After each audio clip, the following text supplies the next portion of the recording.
The 4B movement originated in South Korea as a response to extreme gender inequity there. It literally means four no's, and it's a B because it's Baihan, no marriage, Bayone, no dating. I'll screw up these second ones, but no birthing, and then no sex, but they all start with bi. And it was because The Economist ranked South Korea the worst OECD country for working women in 2022 because of strict maternity leave policies and a very large gender pay gap at 31%. South Korea also has had an intimate partner violent rate of 41% compared to the global average of 30%. Women were sick and tired and fed up, so they decided to espouse men, dating, sex, and children. Now, in the response to Trump being elected president for the second time, especially after having 34 criminal indictments, being convicted for rape, yes, in a civil trial, but it was still rape, being impeached twice, and saying that when you're famous, you can grab women by the pussy, they'll let you do anything that they want. There has been an explosion of this movement in America now. So why do women find the 4B movement so attractive? I think women are really, really angry, and rightfully so. So many women, they knocked on doors, made calls, wrote postcards, posted on social, and really put their blood, sweat, and tears into getting Kamala Harris elected president.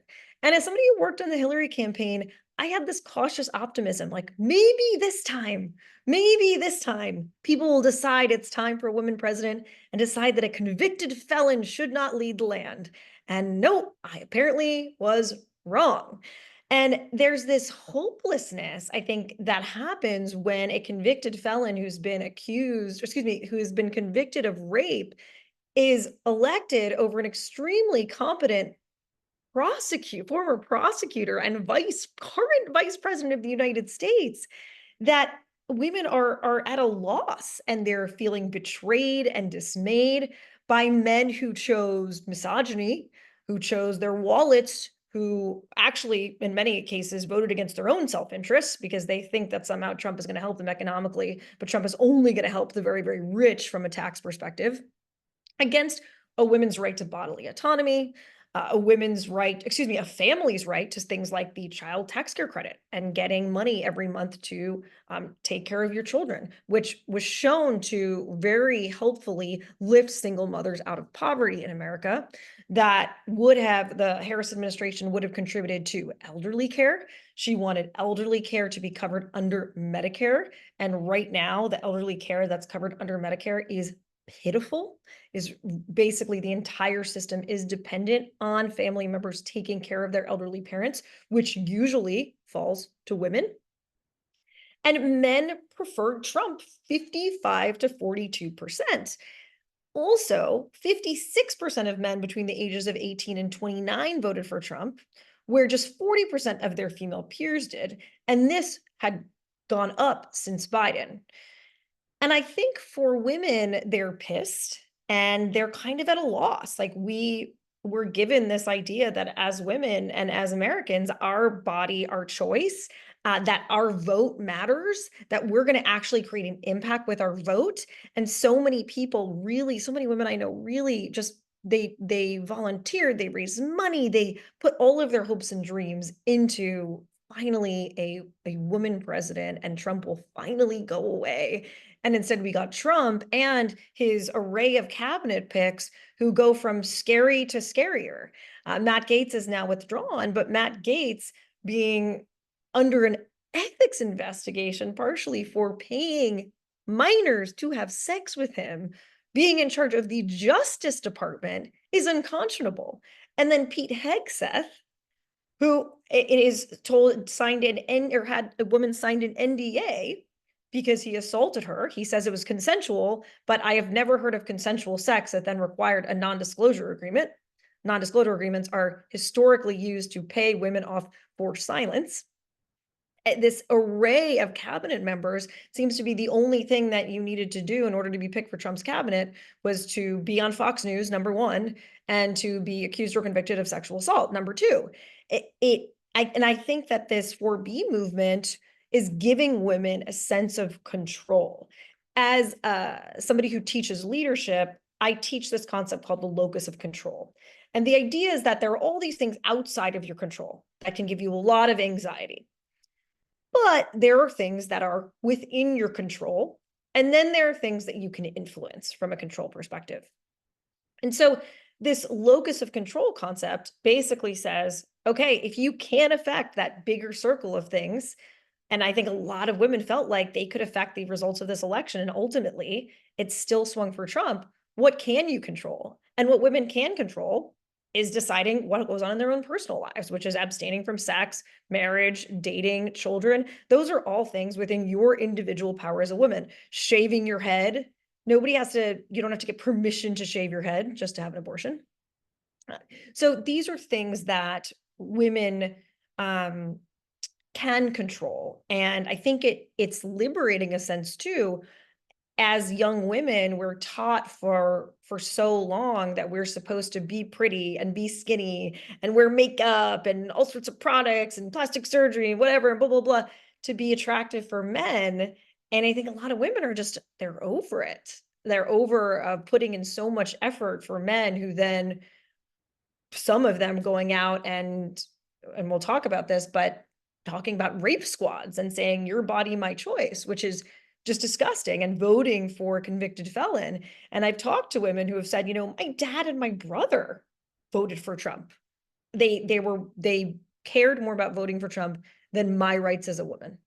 And that's really upsetting for people. So it's giving women a locus of control and feeling like they're able to do something within this environment. I also think that it's an expression of solidarity with other women, of like, screw men, let's band together as women because we can only trust each other and men are going to betray us. That being said, we have to keep in mind that, again, just like in 2016, a majority of white women voted for Trump. So this is not statistically the case, even though more men did vote for Trump than women. How I view the impact of Trump era policies like overturning Roe v. Wade on the rise of 4B in the states. So something we have to be aware of is that 44% of women of reproductive age now live in a state without access to abortion. 44%. That is almost 50%. And so the overturn of Roe v. Wade hit families, not just women, but families, as most women who need abortions already have children. 6 in 10 women who have abortion are already mothers, and half of them have 2 or more children. And it showed like you can't separate politics from your personal life and your health. Like there was a story of a young woman who was 18 in Texas who actually was pro-abortion ban. And it was pro-abortion ban. And then she got pregnant and decided to keep it. And then she had a pregnancy complication and she ended up dying in a hospital room in Texas because they would not give her a DNC, even though her pregnancy had become non-viable and she was becoming septic, and she died. And so, this is an illustration that it's not safe for women of reproductive age anymore in red states to have abortions or to even be pregnant. And that is frightening. In 2023 alone, at least 171,000 women had to travel across state lines to get abortion. We've seen these horrifying reports of women who have died because doctors could not treat them because they were afraid they were going to go to prison because it was illegal, until the women were literally becoming septic and on their deathbeds and died and left behind 2-year-old kids, 3-year-old kids, 4-year-old kids. It's really, really sad. Furthermore, we're also seeing access to OBGYN care drying up in red states. This is because a lot of OBGYNs are devastated that in their doctor's oath, they want to take care of their patients, to have to say to a patient who has a non-viable pregnancy or who is a pregnancy that is going to be a danger to her health, and to say they have to carry this fetus to term and that they could die as a result because they're worried about getting prosecuted or they literally cannot perform an abortion, is deeply upsetting and unethical to many doctors. So that means they're leaving for other states. They are going from Idaho to Seattle. And so what we're seeing now is that there's these OBGYN deserts. Now that doesn't only affect women of reproductive age, but it also affects older women who are going through menopause. It affects you trying to get a pap smear, like literally any type of OBGYN care. It affects pregnant women who need to give birth, and there are no OBGYNs to deliver the baby because there are these deserts because OBGYNs do not want to operate under these conditions where they're not able to provide the healthcare that they need to provide and where they could go to prison for providing women with adequate healthcare. So they are leaving. This is also in a country that already pre-Roe v. Wade had the highest rate of maternal mortality in the developed world, and we still do. And we have no mandated paid leave in America. We have 12 weeks of mandated unpaid leave. However, an employer does not have to pay. And how does a woman support this new child that is put into the world? The other thing that we're seeing happening is that doctors used to do a lot of routine D&Cs. Those were critical training for doctors, and they were doing them under safe circumstances. Now, the only D&C performed in red states are when a woman is hemorrhaging blood or she's septic and it is an emergency situation, and doctors haven't had the practice of doing them in safe circumstances to be able to then make sure that in those emergency circumstances, they know what they're doing. It's essential training. Furthermore, Project 2025 is going to make it even harder to get access to reproductive care, as if it wasn't hard enough. For example, the Comstock Act is potential that the Trump administration could revive it. It is an 1873 anti-vice statute. And during the Biden administration, the Supreme Court was asked, during the Biden administration, the US Postal Service requested guidance on DOJ regarding the legality of mailing abortion medications due to the Comstock Act. And the Department of Justice under the Biden administration said that it was not illegal as long as the sender lacks the intent the recipient of the drugs will use them unlawfully. But under the Trump administration and in Project 2025, they talk about interpreting that act differently, which means they could prosecute senders of abortion medication and even recipients of abortion medication by mail, which is horrifying. Again, and then to go even further, Project 2025 wants to pull approval for abortion drugs, limit access to contraception, which makes no sense, and also cut sex education and pregnancy prevention. Now, the states with the highest rates of teen pregnancy are those that teach abstinence-only education. So there is a clear link between teen pregnancy and abstinence-only sex education. It does not work. So I think that, women are just sick of living in the dark ages. And when you talk to older women, they're in shock that, they're like, how does my daughter have less rights than I did? This is crazy. Like, no one ever thought that Roe would be overturned. And so women are also really pissed because Trump is responsible for bringing in those Supreme Court justices that were vital to overturning Roe v. Wade, namely Amy Coney Barrett. So another question, are American women sticking to the same rules or redefining 4B principles to problems in the US? So I haven't seen really women make any clear policy recommendations or asks through the 4B movement. And I think that that's where we actually need to go.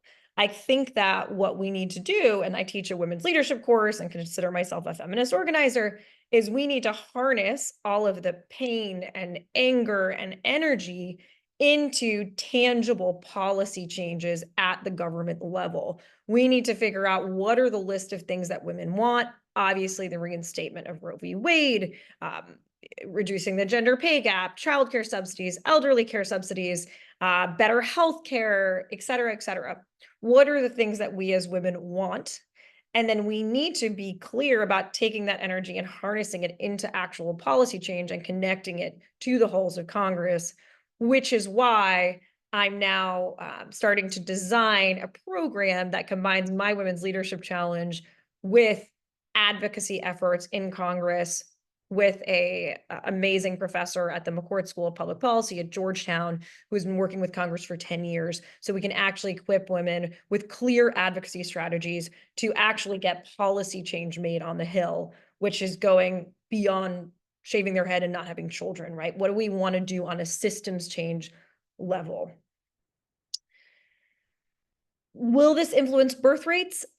I don't know. I think it depends how long women keep up with this. We also have to appreciate that there's lots of states where you can't get an abortion, have to carry a pregnancy to term. So in that case, that could, be different. It's unclear in South Korea whether it is one of the reasons that South Korea has a really low birth rate because it already had a low birth rate before the adoption of the 4B movement. So I don't know what the effect on the birth rate might be. I think just generally speaking, women want to have less kids because it's expensive. In the US, for example, high quality daycare for just one infant can cost around $2,400 a month or $28,000 per year for one child, according to the Center for American Progress, which is wild considering the median income for a family of three in the US is $71,000 as of 2021. So if you have three kids, you are basically broke and living on the street if you want high quality childcare. This is compared to countries like Finland, where it is, for the highest income earners, it's still only around 267 euros per month or 300 euros a month. And then it goes down based on the number of children you have. And then low income earners pay even less than that. So our high quality childcare in this country is just so insanely expensive that I think people don't want to have kids. Furthermore, now that it is dangerous to be a pregnant woman in all of these states, I would genuinely be scared to be pregnant with a child that I wanted in a red state today, because I would not be confident that I'm going to get the best hospital care that I need if I have a problem with the pregnancy due to all of the restrictions around abortion, and that my life is at risk. And that's really scary for a lot of women. And I think that between the expense of having kids, between childcare costs, between being scared of being pregnant, I think that that's more an effect than the 4B movement might have on birth rate. It also depends how long people actually decide to keep up with this. Is this going to be an ongoing movement, or is this going to be a reactive effort that is just due to the Trump administration, and that is going to that is going to subside, or people going to get sick of it? The Your Body, My Choice movement, which is terrifying, that has popped up after Trump won, is again terrifying. It's really sad. I thought that men were more progressive today, and I think that they are. However, I think that role modeling is extremely important here. That the right wing, media mogul, podcaster Joe Rogans and Nick Fuentes really have an effect on young men who see them as role models. And also, we have a man who was convicted of rape. Let that sink in, of rape, being elevated to the highest position in the country in the United States, which is arguably the most powerful country in the world. And when Trump said in the pussy tape, I don't even wait, and when you're a star, they let you do it. You can do anything. Grab him by the pussy. You can do anything. And then still gets elected. And I remember when I was on the Hillary campaign, and that tape came out, and I literally said, Hillary doesn't need me anymore. There's no way people are still going to vote for this man. There's no way. I literally almost went to a congressional race that was in a swing district that I thought might need me more in Florida, because I just thought there was no way that any good person could vote for a man who so audaciously and proudly claimed his rights to a woman's private parts because he was famous and bragged about it. I just didn't think people could vote for him. And I was wrong for the second time. And people are really upset about that. And for young men, the role modeling of that he could still win after saying that and now being convicted for rape and having 34 indictments and being impeached twice, and now the Justice Department's dropping all these charges against him, that this man is literally, he can do anything he wants. And I think that young men are role modeling themselves off of him because they're having an identity crisis, because women are outpacing them in terms of education, sometimes in terms of earnings now for single women with no children, and they're feeling left behind. And it's not only, it's not only the your body, my choice, which is a perversion of the my body, my choice statement of the abortion rights movement of don't touch my body, which is in itself quite sick and perverted. Boys are saying things like sleep with one eye open tonight to someone's daughter on campus. There have also been calls to repeal the 19th Amendment, which is obviously the amendment that gave women the right to vote in the Constitution. Those have been spiking. The top 10 posts calling for the repeal of the 19th Amendment received more than 4 million views collectively. Furthermore, are men who are threatening women with sexual assault, that are calling for rape squads, which is basically gang rape of women who are, and of course, virulently directed at liberal women or women that are espousing the 4B movement, or, any woman who dares to defy these, young men, that are really troubling and sad. And I think we really need to look at ourselves as a society and how we're raising our young men, because that is just unacceptable in so many stretches of the imagination. It's unacceptable. And it's so backwards and behind that concept that a man has a right to a woman's body, and especially if he's famous, then he can do anything he wants. And so, then we have obviously Trump nominating cabinet secretaries that were accused of sexual assault or paying for sex to minors, being elevated into cabinet positions. And I think it really makes young men feel like, oh, I can do this, and A, I won't get caught, and B, I might even be like applauded for it.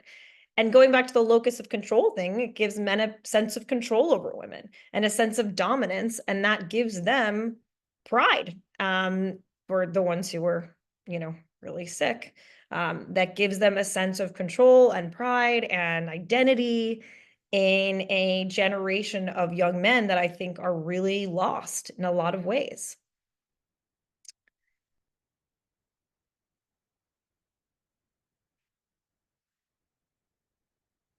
And in terms of, is this an effective strategy for women that are devastated that their male peers voted for the Trump Vance ticket? I think from a personal strategy, I think it can give people a feeling of empowerment and confidence. I think a much better strategy is to actually figure out how you can get involved politically and how you can change policies and change systems. And to, not just, this is kind of an act of protest, to not just protest, but, if you look up Gene Sharp's 198 methods of nonviolent protest, there are so many things you can do to create change in society, from films to plays to music to art. It goes way beyond just lobbying in the government sphere to nonprofits. Right now, something that's really troubling is Congress trying to get through this bill that would deem nonprofits terrorist entities and then make them no longer legal on very nebulous grounds. This is straight from Putin's playbook. Putin did this to get rid of women's rights organizations and dissident organizations that he didn't like, to try to shore up his power. He made them terrorist entities and therefore disbanded all of these nonprofits, particularly women's rights organizations, that were really important before the Ukraine incursion. So this is straight out of Putin's playbook. And I also think, we have to remember that 52% of white women voted for Trump, and what is going on there, and how do we bring in our fellow women who voted against their own rights and our own rights, because of desire for tax cuts, which was usually misinformed, because of religion, because of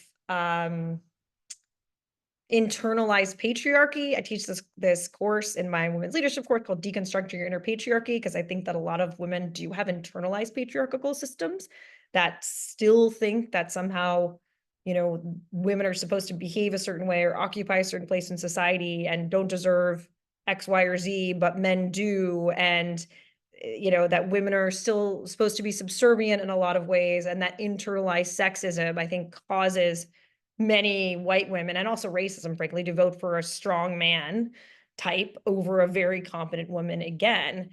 And we have to really figure out, how do we bring all women together, not just liberal women who are espousing the 4B movement, but the white women who voted for Trump.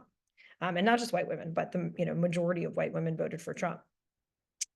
So I think that it's good in the sense that women are doing something and not just being complacent and sitting back. But I think that we really need to organize and connect women to what the bigger picture strategies they can do to create change, beyond the 4B movement, to create tangible change on the state and federal levels, from a policy perspective, from a social norms perspective, et cetera. And we need to look really closely at why young men are disaffected and why they're attracted to things like hateful slogans like "Your Body, My Choice."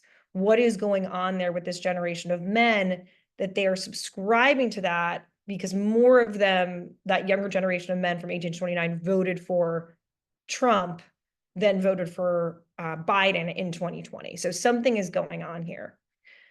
So that's the 4B movement, and happy to give any other input if you're interested in learning more about it.